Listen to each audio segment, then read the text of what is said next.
विचित्र वीर जाके पीछे खड़े है। गंगा पुत्र भीष्म ने की कहो कैसे आए हो भैया कि हम जा बात पूछवे आएंगे जी बताओ काऊ को मनसा पाप लग जाए तो फिर वो कैसे छूटे तो है। अब गंगा पुत्र भीष्म जी थोड़ी मालूम है कि मनसा पाप जाइए लगो है। आदेश दे दिया कि अगर काऊ को मनसा पाप लग जाए तो पीपल के पेड़ पे उल्टो लटक जावे और नीचे जला ले आगे बाकी धुआं में तपस्या करे सोई मनसा पाप छूट जाए। अब विचित्र वीर चले गए और जाके जंगल में पीपल के खोल पे उल्टे लटके और नीचे आग जला ली बाकी धुआं में तपस्या करते रहे। उन्हें 6 करोड़ बने तासे टीवी कहते हैं पर टीवी के रोग में विचित्र वीर खत्म है। अब बिल्कुल हथनापुर को वंश विराम है। कोई वंश को चलाने वाला नहीं रहा क्योंकि चित्रांगद महाराज को तो गंधर्वन ने मार दिया जंगल में और विचित्र वीर टीवी के रोगों में खत्म है गए। और जी तो तुम्हें मालूम है जी बताओ अगर वंश जब डूबे तो कहा है तो सबसे ज्यादा चिंता किने होते हैं परिवार में। परिचंद महाराज यज्ञपति महाराज बताओ हैं जब वंश डूबे तो कहा है तो सबसे ज्यादा चिंता किने होते हैं। सबसे ज्यादा चिंता होते मुखिया है जो परिवार को मुखिया हो तो है कि अब वंश को नाम आगे कैसे चले। तो सत्यवती ये बेचैनी हुई। सत्यवती तो रहेगी अकेली। सत्यवती ने विचार करोगा अब हथनापुर को वंश मिटवे के लिए जाए रोए अब जब वंश को नाम आगे के लिए कैसे चले। तो सत्यवती ने गंगा पुत्र भीष्म से कही है कि बेटा जे तुम्हारी दोनों भौजाई विधवा बैठी हैं काऊ तरीका तुमने कहने को संग निभाए दो तो हथनापुर को नाम आगे के लिए चलो जाए चल जाए।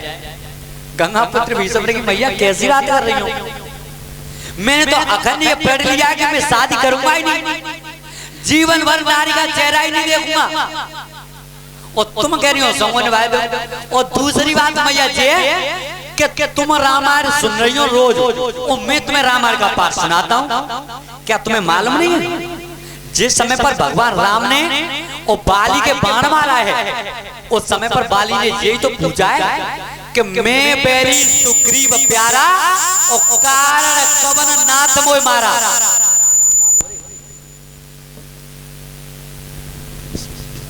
बाली ने पूछा है कि कारण कवन नाथ मोय मारा। प्रभु मुझे एक बहेलिया की तरह एक ब्याज की तरह तुमने मारा है और प्रभु मोती इतना बड़ो पैर और सुग्रीव इतना बड़ो प्यार। तो उस समय पर भगवान राम का उपदेश क्या है कैसे अरे अनुज बधू भगिनी सुतनारी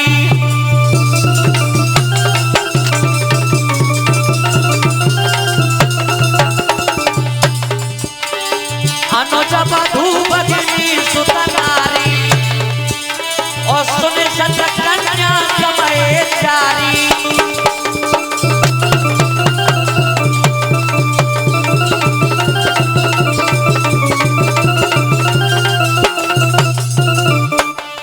भगवान राम को जब बाली ने पूछी तो उस समय पर भगवान राम कह रहे कि अनुज बधू भगिनी सुतनारी और सुन सत कन्या समय चारी। अनुज बधू यानी छोटे भाई की स्त्री भगिनी यानी बहन सुत नारी यानी पुत्र वधू और कन्या ये चारों एक समान होती हैं। इन्हें पुत्र भी लोग नहीं जोई और ताई बधे छुपा न होई।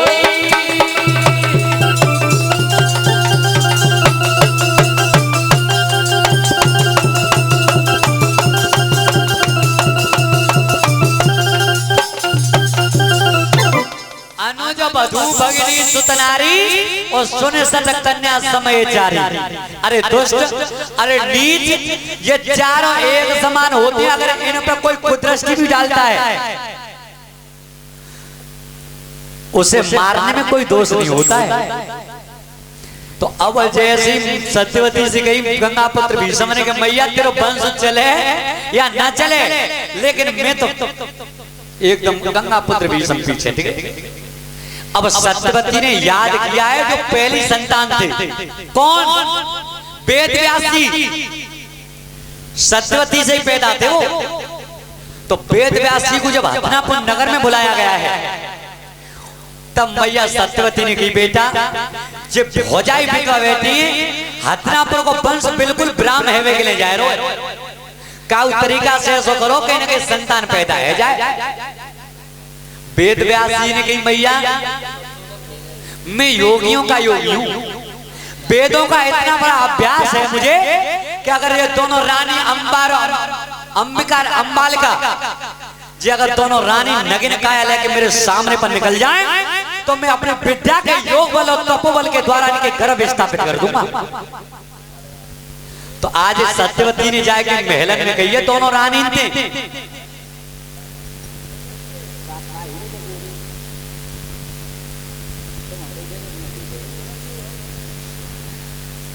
कहा है कि अगर ये दोनों रानी नगिन काया लेकर के निकल जाएं तो इनके गर्भ स्थापित कर दूंगा। तो सत्यवती ने जाकर के जब दोनों रानियों से कहा है कि वेद व्यास की तपस्या आते उनके वरदान से तुम्हारी संतान पैदा हो गई।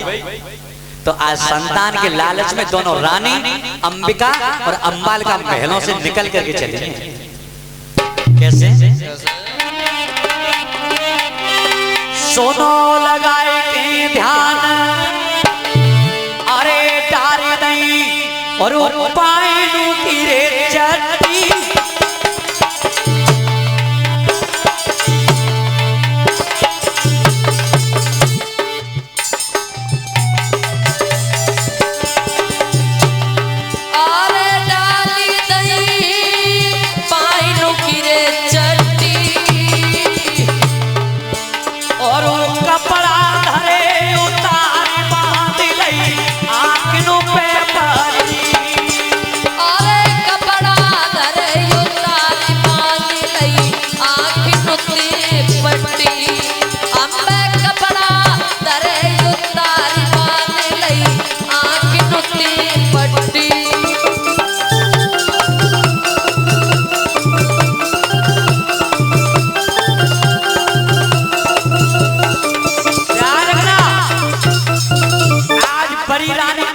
विचार करती है कितने बड़े साधु हैं, कितने बड़े योगी हैं और मैं नगिन काया लेकर के कैसे जाऊंगा।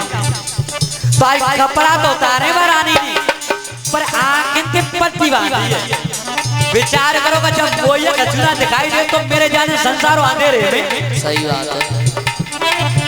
जाने कपड़ा धरे उतारी बांधी लई आंखों पे पट्टी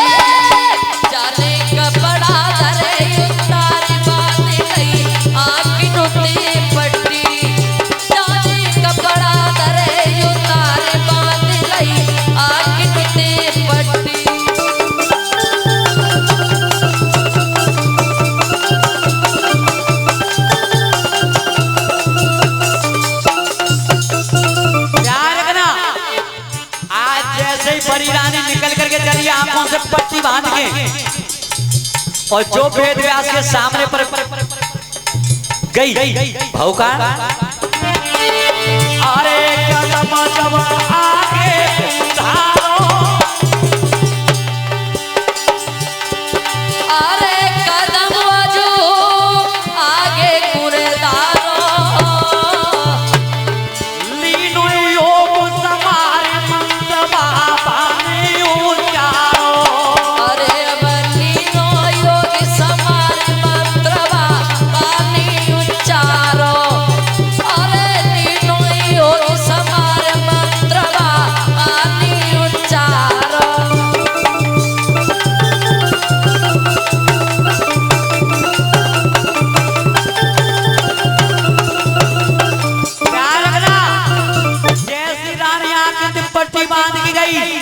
और जो वेद व्यास के सामने पहुंची सत्यवती से गई मैया बात ना माने या रानी ने मेरी जी कही गई नगिन काया लेके आना, लेकिन आंख की पट्टी बांध के आई है तो सुन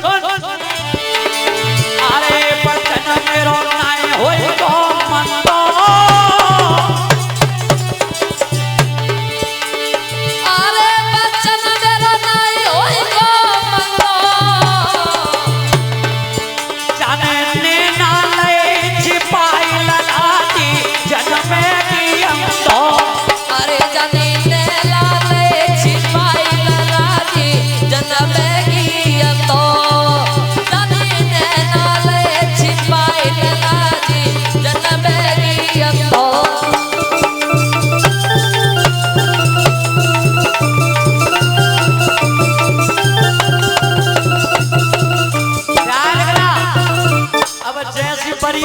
गई तब कई वेद व्यास ने मैया संतान तो जन्मे पर नेत्रहीन पुत्र पैदा होगा आंखों से अंधा। अब दूसरे नंबर पर मेलन में छोटी रानी विचार कर रही है कि जीजी तो आंखें दुपट्टी बांध गई, अब मैं कैसे जाऊं। तो आज छोटी रानी ने कपड़ा तो उतारे, करो का अरे करम जिया करी रही न होता, अरे करम जिया करी रही न होता, जाने कपड़ा धरे उतार लगाई सब तनती पोता, अरे जाने कपड़ा धरे उतार लगाई सब तनती पोता, जाने कपड़ा धरे उतार लगाई सब तनती पोता।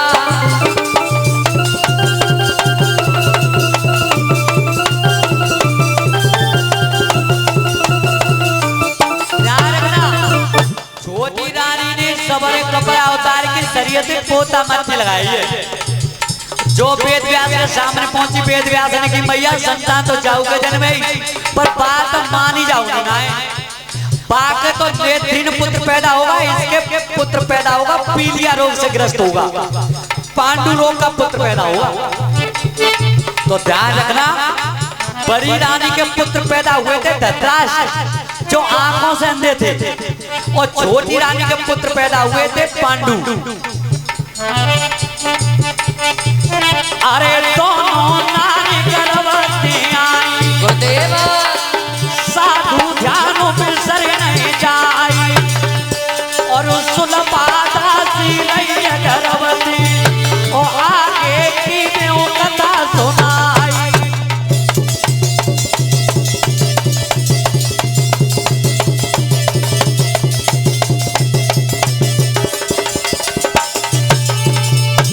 अरे अवले को करमुल बेटा है, महल में बेटा है,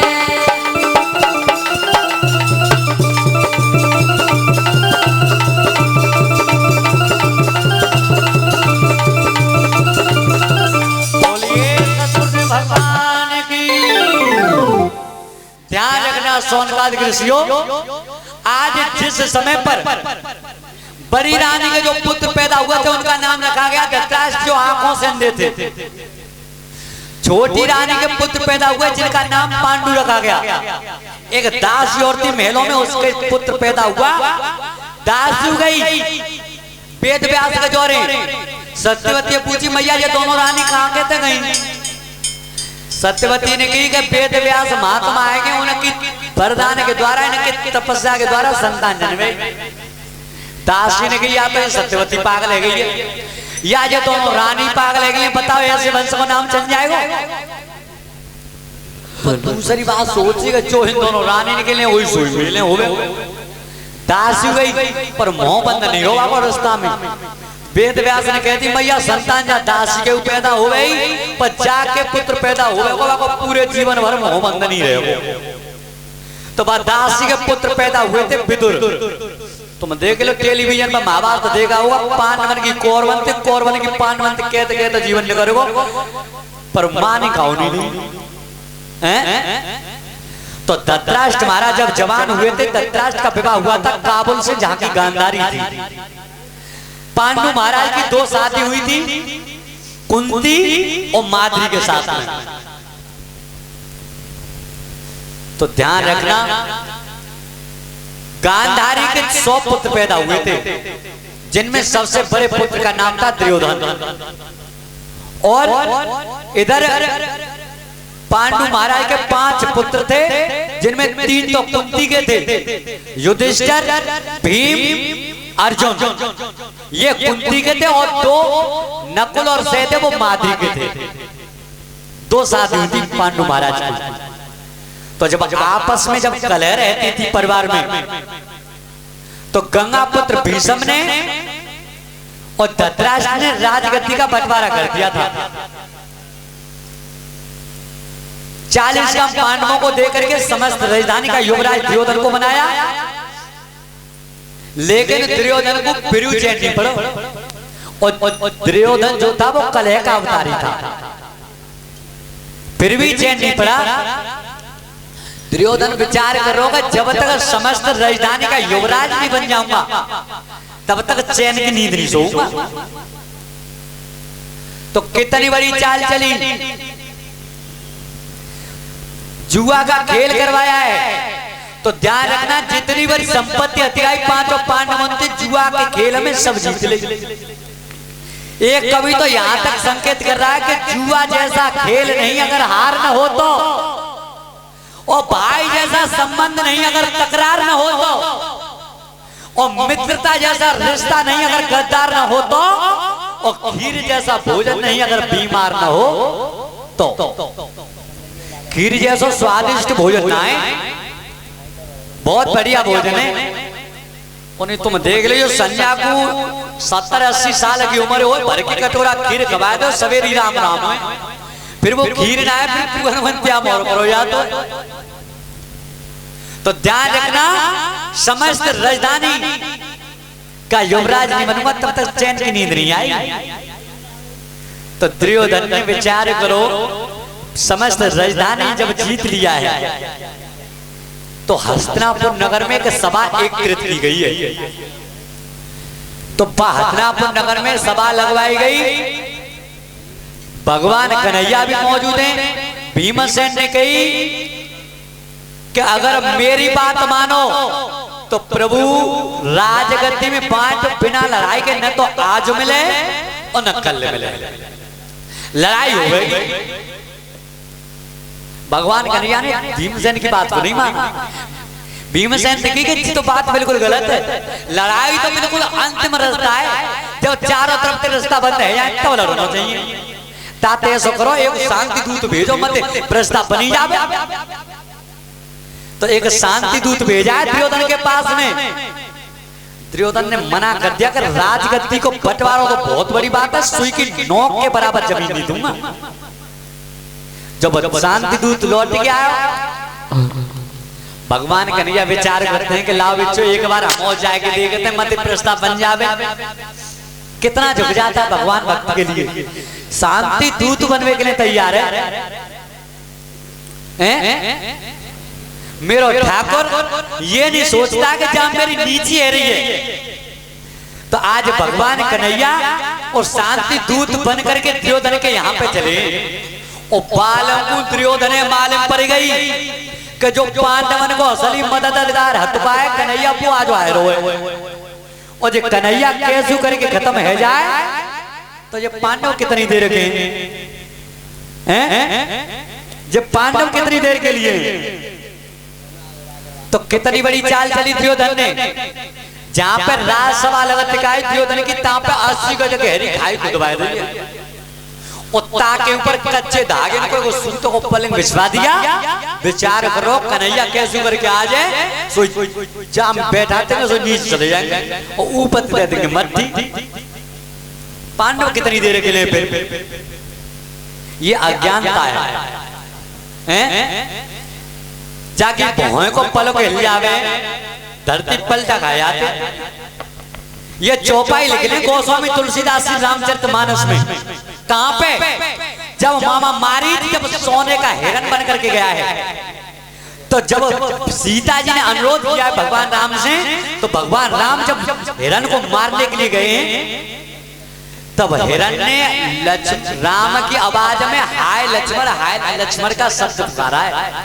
तब सीता जी विचार कर रही है, सीता जी ने लक्ष्मण से कही है कि वो मालूम पत्ते हैं कि तुम्हारे भैया हिरण मार गए, उन पे कोई न कोई संकट है। तब उस समय पर लक्ष्मण जी और सीता जी कह रहे हैं कैसे, अरे आरती की रात सुनिए जब